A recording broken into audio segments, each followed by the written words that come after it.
Welcome back. Today, we are talking about a man who most people have never heard of, and that is a problem.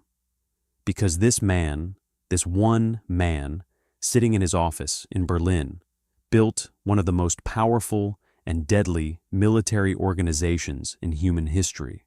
He did not command armies on the battlefield. He did not give the famous speeches.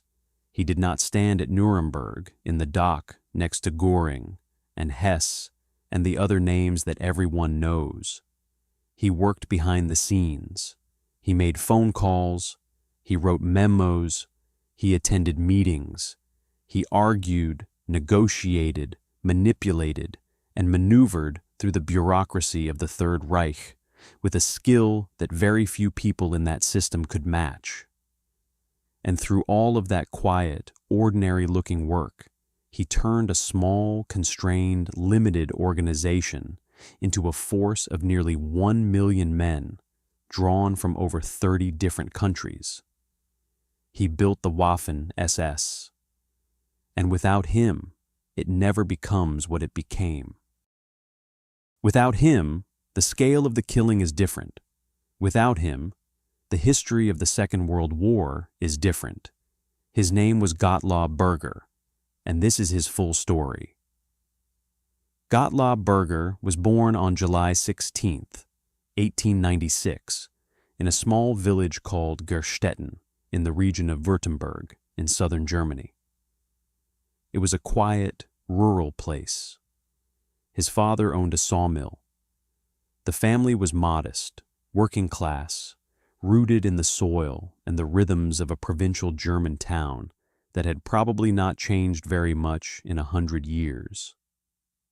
There was nothing in that childhood, nothing in that village, nothing in that family that would suggest this boy would one day sit at the right hand of Heinrich Himmler and help build the organizational infrastructure of genocide. He was just a boy from a small town. And then the war came. In 1914, Berger was 17 years old when the First World War began. He enlisted immediately. He was not unusual in that. Across Germany, across all of Europe, young men rushed to enlist in the summer of 1914 with a kind of enthusiasm that is almost impossible to understand today. They thought it would be glorious. They thought it would be quick. They thought it would be an adventure. What it actually was 4 years of industrialized slaughter on a scale the world had never seen before and has never seen since in terms of pure, concentrated carnage on fixed battle lines. Berger served as an infantry officer on the Western Front. He was wounded multiple times. He was decorated for bravery, receiving the Iron Cross First Class, one of the highest decorations available to a junior officer. He was not a staff officer sitting safely behind the lines like some of his future colleagues. He was in the trenches. He saw what modern warfare actually looked like up close. The mud, the gas, the machine guns, the artillery that could turn a man into nothing in a fraction of a second. He survived all of it. And he came home in 1918 to a Germany that had lost. That homecoming, for Berger, as for millions of other German veterans, was a profound shock. They had been told they were fighting for Germany's survival and glory. They had watched their friends die. They had suffered wounds and deprivation and years of their lives given to the war effort. And then suddenly it was over. Germany had surrendered. The Kaiser had abdicated. The old empire was gone. And the men who had fought were coming home to economic chaos, political instability, and a national humiliation that burned deep into the German psyche. The Weimar Republic, the democratic government that replaced the Kaiser's empire, was from the beginning associated in many German minds with defeat and shame. The men who signed the armistice were called the November Criminals. There was a myth, promoted aggressively by the Nazi Party and others on the far right, that Germany had not actually been defeated on the battlefield. That the army had been stabbed in the back by traitors at home, by socialists, by communists, by Jews. It was a lie. Germany had been genuinely and completely defeated by 1918, but it was a very useful lie, and Berger believed it. He joined the Nazi Party in 1922.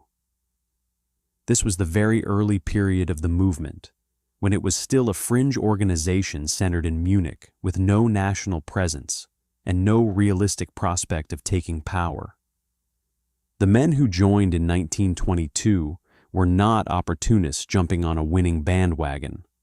They were true believers, people who had looked at the available options in Weimar Germany and decided that Hitler's movement was the answer.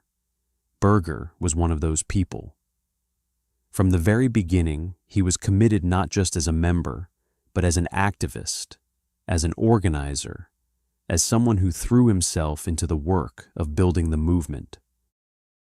He joined the SA, the Sturmabteilung, the paramilitary brown shirts who provided muscle for Nazi rallies and street violence against political opponents. He was good at the organizational side of things. He understood how to recruit, how to motivate men, how to build structures that would hold together and function. These were skills that he had begun to develop as a military officer and that he now applied to political organizing. And when the Nazis finally came to power in 1933, men like Berger, men who had been there from the beginning and had built the movement from nothing, were rewarded. But the reward Berger ultimately received was not immediately obvious. He spent several years in various administrative roles within the SA and then the SS. He was not a star. He was not a headline figure. He was a competent, hard-working, ideologically committed bureaucrat who understood how organizations worked. And in 1938, he was given a job that would define the rest of his life and change the course of history. He was appointed head of the SS recruiting office. To understand why this mattered so much, you need to understand the situation of the SS in 1938. Heinrich Himmler had grand ambitions for his organization. He wanted the SS to be not just a police force and a political organization, but a military force, a true army that would eventually supersede and replace the traditional Wehrmacht. He wanted Waffen-SS divisions, combat units that would fight alongside the army, but answer to him rather than to the army generals. The problem was that the Wehrmacht was fiercely opposed to this. The army generals saw the SS as a rival. They had the institutional power and the historical prestige, and they had successfully lobbied Hitler to limit SS recruitment, to cap the number of men Himmler could take, to keep the Waffen-SS small and manageable. Berger's job was to solve this problem. And he approached it the way he approached everything, systematically, creatively, without letting bureaucratic obstacles stop him. His first move was to exploit every loophole in the existing recruitment restrictions. The Wehrmacht's limits applied to Reich Germans, to German citizens. So Berger began looking outside the borders, and what he found was an entire world of potential recruits that nobody had properly tapped. The first source was the Volksdeutsche. These were ethnic Germans, people of German blood and German culture, living outside the borders of the Reich in Romania, Hungary, Yugoslavia, Slovakia, and elsewhere. There were millions of them across Central and Eastern Europe, descendants of German settlers who had moved east centuries earlier and maintained their language, their culture, and their identity through generations of living as minorities in other countries. Berger argued that these men had a racial and cultural duty to serve the greater Germanic cause. He built relationships with the local Nazi organizations in these countries. He negotiated with the governments that controlled these German minorities. He set up recruiting networks that could identify, process, and deliver Volksdeutsche men to SS training camps. The numbers were significant. Over the course of the war, several 100,000 Volksdeutsche served in the Waffen-SS. Many of them were genuinely volunteers, men who believed in the ideology and wanted to fight for a greater Germany. But many others were essentially coerced.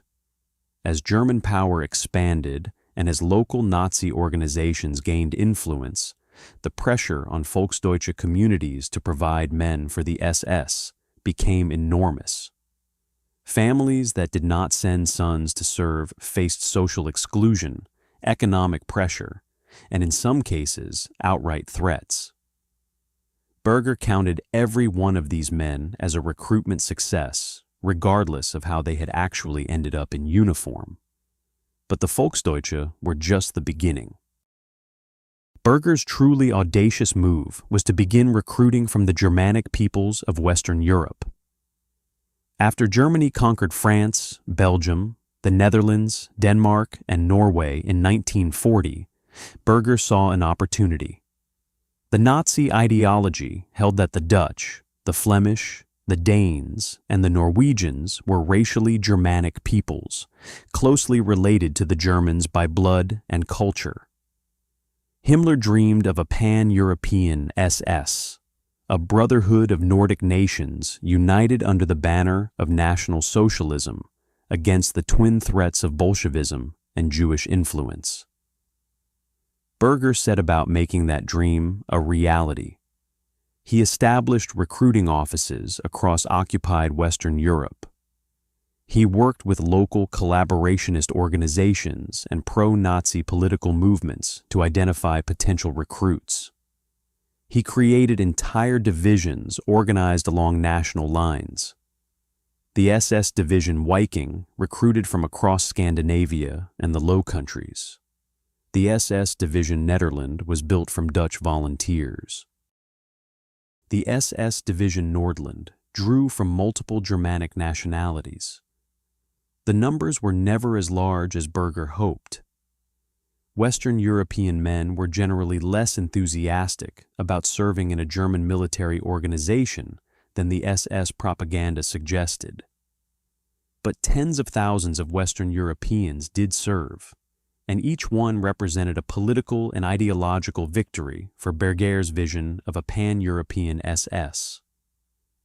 Then came Operation Barbarossa in June 1941, and everything changed. The invasion of the Soviet Union was supposed to be a quick campaign, 6 weeks, maybe 8, and the Soviet state would collapse. That was the plan. What actually happened was the beginning of the most catastrophic and destructive conflict in human history. The Eastern Front consumed men at a rate that nobody in Germany had planned for. Division after division was ground down in the fighting. The Wehrmacht was taking losses that it could not sustain. And the SS divisions were fighting too, taking their share of casualties. Berger needed men, desperately, and he went looking in places that even he had not previously considered. He began recruiting from the non-Germanic peoples of Eastern Europe: Ukrainians, Latvians, Estonians, Lithuanians. These were not people that Nazi racial ideology considered Germanic. They were Slavs, officially regarded as racial inferiors. But Berger was nothing if not pragmatic when pragmatism served his organizational goals. He reframed the recruitment of these men not as a racial concession, but as a political and military necessity. These men were fighting against the Soviet Union. They had their own reasons to hate Stalin's regime, reasons rooted in the Holodomor, in Soviet repression, in the loss of their national independence. Berger exploited those reasons ruthlessly. He built Baltic SS divisions from Latvian and Estonian volunteers and conscripts. He built the SS Galician division from Ukrainians. Each of these units committed atrocities. Each of them was used not just as a combat force, but as an instrument of the occupation and the killing. And then Berger went even further. In one of the most extraordinary recruitment decisions of the entire war, he began recruiting Bosnian Muslims. This required him to have a remarkable conversation with Heinrich Himmler, a man who had spent years elaborating a pseudo-scientific racial ideology in which Islam had no place. Berger's argument was simple and cynical. Bosnian Muslims hated Jews. They hated communists. Their religious leaders had in some cases expressed sympathy with Nazi goals. Therefore, they were natural allies. Himmler, who was capable of extraordinary ideological flexibility when it suited his purposes, accepted the argument. The SS Division Handschar was created, a division of Bosnian Muslim soldiers led by German and some Bosnian officers. It wore the SS runes. It bore the SS name. And it committed atrocities against the civilian population of Yugoslavia that were documented and remembered for generations. Berger also explored recruitment possibilities far beyond Europe. He made contact with Indian nationalists who were prisoners of war from the British Army and who were willing to fight against British imperial power. He explored recruitment possibilities in the Arab world. He even had conversations about potential African recruits. Most of these exotic recruitment projects came to nothing or produced only token numbers, but they illustrate the scale of Berger's ambition and the complete absence of any ideological constraint on his thinking when it came to building his organization. The Waffen-SS was supposed to be a brotherhood of Nordic peoples. By the end of the war, it was something closer to a foreign legion, drawing men from dozens of nationalities and ethnic groups, united by nothing more than the circumstances that had put them in a German uniform. By 1944, the Waffen-SS had grown to nearly 40 divisions and close to 1 million men. It was one of the most powerful military forces in the world, and Gottlob Berger had built it, not alone. Himmler provided the vision and the political backing. Individual commanders provided the battlefield leadership. But Berger was the man who had solved the recruitment problem, who had found the men, who had navigated the bureaucratic obstacles, who had turned Himmler's dream into a reality measured in hundreds of thousands of soldiers.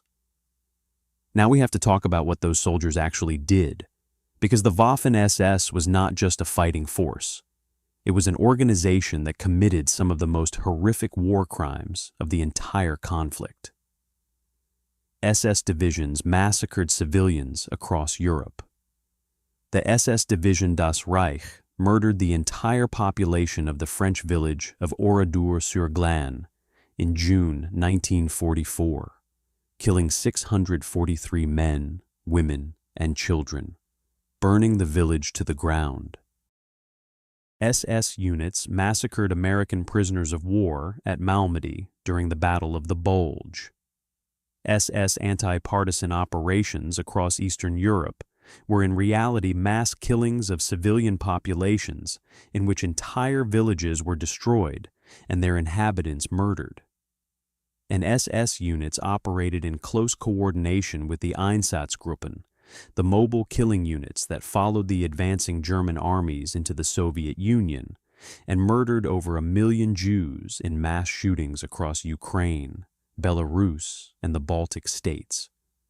Berger knew all of this. He was not a distant administrator who was unaware of what his organization was doing. He was one of Himmler's closest associates. He attended senior SS conferences. He received reports. He was part of the leadership structure of an organization that was simultaneously fighting a war and carrying out a genocide. The men he recruited, the divisions he built, the organizational infrastructure he created, all of it served both purposes at once. There was no clean separation between the military Waffen-SS that fought on the fronts and the SS apparatus that ran the concentration camps and carried out the mass shootings. It was one organization. Berger ran a central part of it, and that makes him responsible for what it did. In 1943, his responsibilities expanded significantly. He was appointed head of the SS Hauptamt, the SS main office, which gave him oversight of SS education, training, ideology, and propaganda across the entire organization. He was now responsible for the ideological formation of every SS man, from the most senior general to the newest recruit. His office produced the pamphlets, the training materials, the ideological instruction that told SS men who the enemy was, why the war had to be fought, and what the goal of National Socialism was. He was the chief propagandist of the organization carrying out the final solution. The anti-Semitic ideology that justified the killing flowed through his office to every corner of the SS empire. In 1944, he was additionally appointed as liaison between Himmler and the Reich Commissioner for the occupied Eastern Territories, Alfred Rosenberg. This gave him a direct role in the administration of occupied Soviet territory. He was involved in decisions about forced labor, about population transfers, about the treatment of civilian populations in territories where the systematic murder of Jews was still ongoing. He was not a bystander to the Holocaust. He was an administrator of the system within which it occurred. There is one episode from the final year of the war that some historians have used to argue for a more complicated picture of Berger.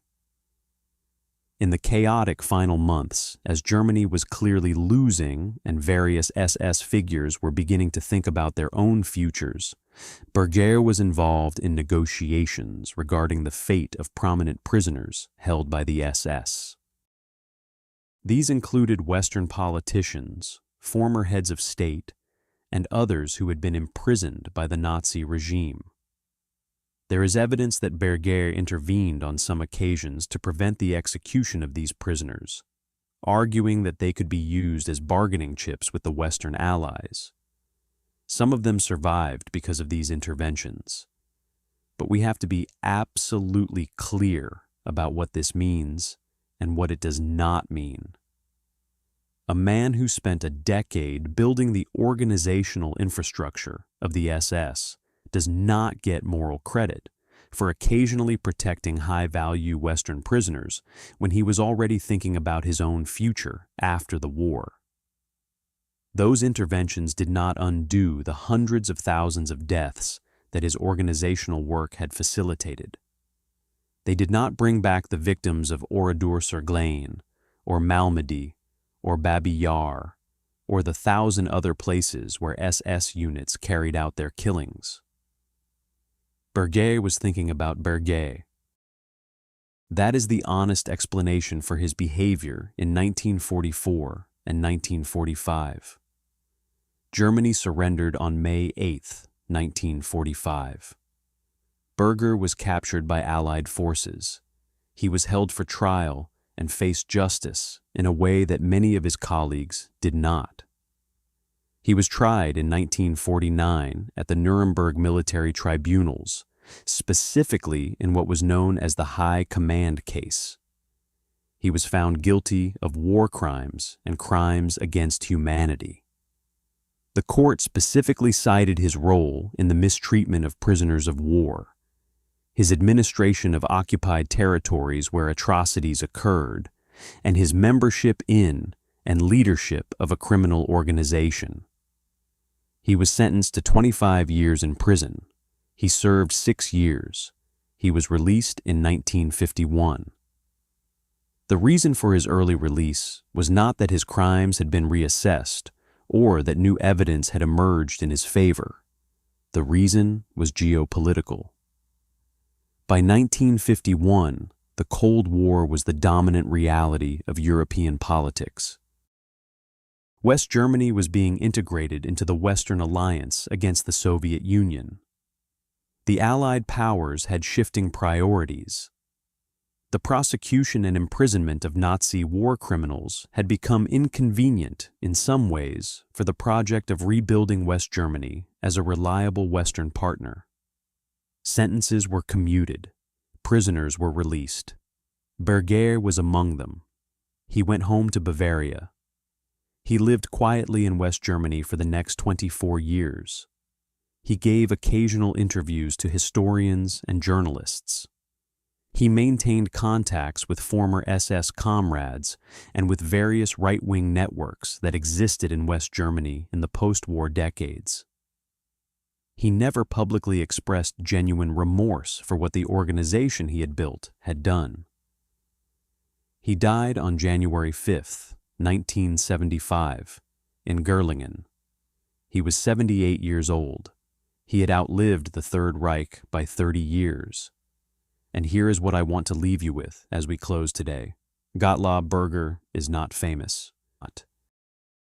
He is not one of the names that people immediately associate with the Nazi era. He does not appear in the major films. He does not dominate the popular histories. He is, for most people, an unknown. And that obscurity is itself a kind of historical injustice. Because by any objective measure of impact, of consequence, of the role he played in what happened between 1939 and 1945, Berger was one of the most consequential figures of the entire Nazi era. Think about what he actually built.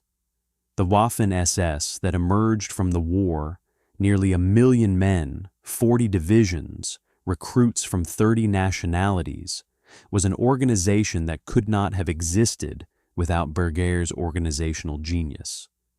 Every atrocity committed by every SS division, every massacre, every war crime, every instance of SS soldiers murdering civilians or executing prisoners happened within the framework of an organization that Berger built and sustained. He did not pull the triggers. But he built the organization that held the guns. And in the moral accounting of history, that matters enormously. The lesson of Gottlob Berger is not the lesson of a dramatic villain. It is not the lesson of a Heydrich or a Himmler, men whose personalities and decisions are written into the most famous chapters of the Nazi story. The lesson of Berger is quieter and in some ways more disturbing. It is the lesson of organizational talent in the service of ideology. It is the lesson of what happens when a genuinely gifted bureaucrat and recruiter and builder of institutions decides that the cause he is serving justifies everything, that the ends justify the means, that the organization matters more than the individuals it destroys. Berger was good at his job. He was exceptionally good at his job. And his job was building the machine that helped murder millions of people. That is the complete picture, the talent and the horror together. You do not get to separate them. History does not allow that separation, and neither should we. Thank you for watching. If this video was worth your time, please hit the like button. It genuinely helps this channel more than most people realize. Subscribe if you are not already with us.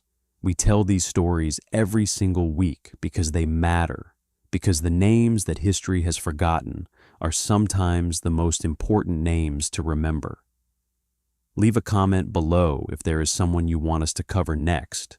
We read every single one, and they genuinely shape what we make. See you in the next one.